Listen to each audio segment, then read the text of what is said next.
welcome to the 2020-2021 version of our Back to School Night. My name is Mr. Snyder, or students call me Coach Snyder as well.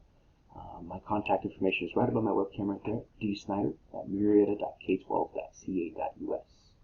Okay. A little bit about myself before we jump into AP Stats. I was once in your student's shoes in more ways than one. I graduated in 2013 from Mr. Murrieta. I was once a Bronco, so was my three siblings. My siblings graduated in 2007, 2011, and 2014. I also took AP Stats when I was a student at Mr. Murrieta. I took it with Coach Nelson, and now it's my pleasure to be able to teach it with Coach Truex. I'm excited to teach AP Stats. And before we get there, just a little bit about myself. Really quickly, in that top right corner is a picture of me and my older brother kayaking. We're kayaking in Croatia around one of their national parks in Mijet. In that top left-hand corner, I was a student, and I also worked for the football program at San Diego State when I was a student there. That picture was taken at one of the bowl games. We were in Las Vegas, Nevada, playing Houston. Okay, so after we played our conference games, we won our conference, and then we actually went and played a bowl game, and I was able to travel to that with the team. And there's just a picture of me, my family, and my two parents. Okay?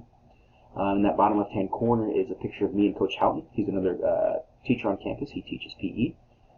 He teaches body comp, and he coached last year. He coached football, wrestling, and track and field. So you may have seen him around. But we are two of the varsity O-line coaches for the football program. I also coach freshman baseball.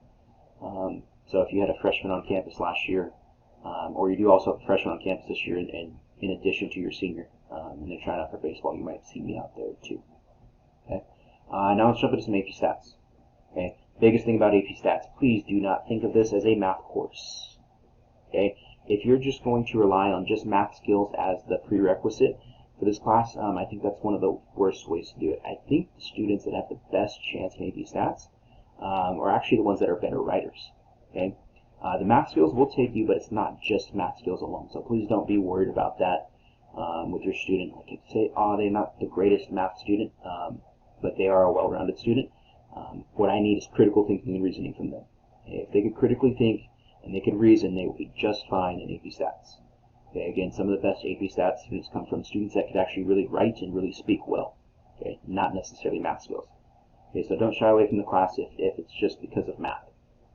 Okay? There's a learning cycle, just like there is in everything else. You got to be in class first. I think students we have this year actually want to be in class, and that's a good start. Attempting the homework, asking questions on homework, making sure you're coming to tutorial time or office hours with myself if you do have questions.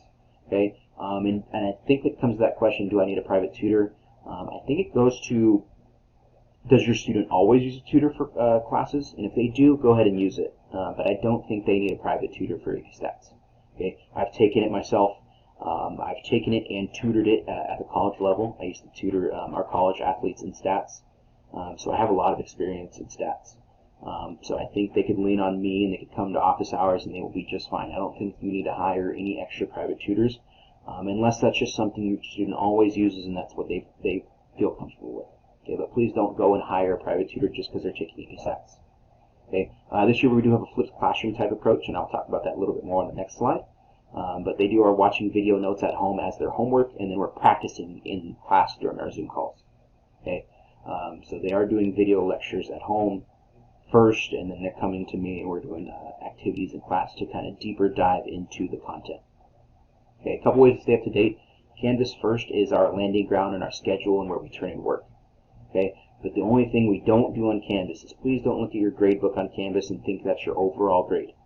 Okay, look at areas. There might be things that are missing on Canvas because you emailed them to me, and I've inputted them on areas, but I didn't input them on Canvas because Canvas is not our actual grade book. Okay, please use areas for our grade book.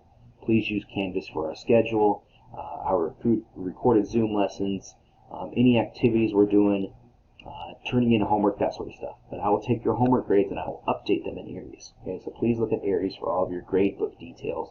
Please look at Canvas for everything else. Okay, we'll also use College Board, and your student has signed up for College Board in our College Board class now. They will use that to do a whole bunch of sort of things to get prepared for the AP test. Okay, so let's jump into the AP exam. Let's talk about what that flipped classroom means. Okay, the AP exam is still sort of in the air. It was a lot different last year because we took it all online, and people were submitting in their tests via pictures and PDFs. Okay, they weren't in a classroom for the 2 90-minute periods doing it like a normal AP exam. Okay, so we don't know what it's going to look like until October. That's when College Board will make their decision. Okay, but we will be prepared for everything. Okay, I think we're doing a really good job this year of team teaching, me and Coach Truex. Again, we're doing those videos of just notes, taking the notes at home and getting the book content material at home via the video notes, and then they're coming to class and they're practicing everything they need to practice in terms of AP stats. We do free response questions, we do multiple choice questions, we do breakout rooms, we do activities and data collection, experiments and studies. We do a whole bunch of different things in class, okay, to supplement the videos that you guys are watching at home. So the videos will only do you so much. It'll just get you that surface level material, but when you're in that class and you're practicing the responses with your classmates, you're practicing writing them and critiquing the responses you're reading from other students, I think you're finally getting that experience of what do I need to prepare myself for the AP exam come May. Okay? So we'll finish AP work a little bit earlier than we'll review come April. So we will take time to review for the AP exam as well. Okay, we'll be ready for anything, and we'll actually have some more answers for you in terms of what the AP test will look like once they have that meeting in October. Okay, grading breakdown, quizzes and tests or assessments, to make it easy, is 90%. Everything else is 10%. Okay, so homework is not that much. Okay, that doesn't mean blow off the homework. So if you never blow off the homework, then your quizzes and test scores are falling as well. Okay, but the assessment categories, the 90% category in class. And if you're taking the AP exam, that's when students will earn the weighted credit for the class. So like if they earn an A, it's 5 points in their GPA rather than 4 points. B is now 4 points instead of 3, so on and so forth. So if they're taking the AP exam, they're going to earn that weighted credit that'll count towards their report card, and it'll count towards their GPA at the end. If they've taken an AP class or a dual class before, they know how that weighting works. If you don't, please send me an email and I can break it down for you too. Okay. Extra help is pretty simple. We have office hours every day built into our schedule. So the last hour or so of every school day is office hours. If they want to come and ask any questions, or they miss something in the notes, or they want to clarify any responses they had, they can come do that every day in our Zoom call. Okay. So there's a tutoring button they can hit on Canvas, and it'll take them to the Zoom meeting that we're in. And we'll meet all the time. Sometimes they'll meet some Math 1 students in there because that's what I'm teaching in addition to AP Stats. But I'll be able to answer questions for both students. Okay. Lastly, I do want to thank you guys for being here. I do appreciate you taking time out of your evening to come learn a little bit about myself, learn a little bit about your students' class expectations this year, and just get a feel of what's going to go on in AP Stats. Okay. So thank you for your time, and I appreciate, again, you watching this video. If you do have any questions, anything came up, I could re-explain, or just something I didn't answer tonight, please email me, dsnyder@k12.ca.us, and I'll get those questions answered for you. I appreciate it. Thank you. Have a good night.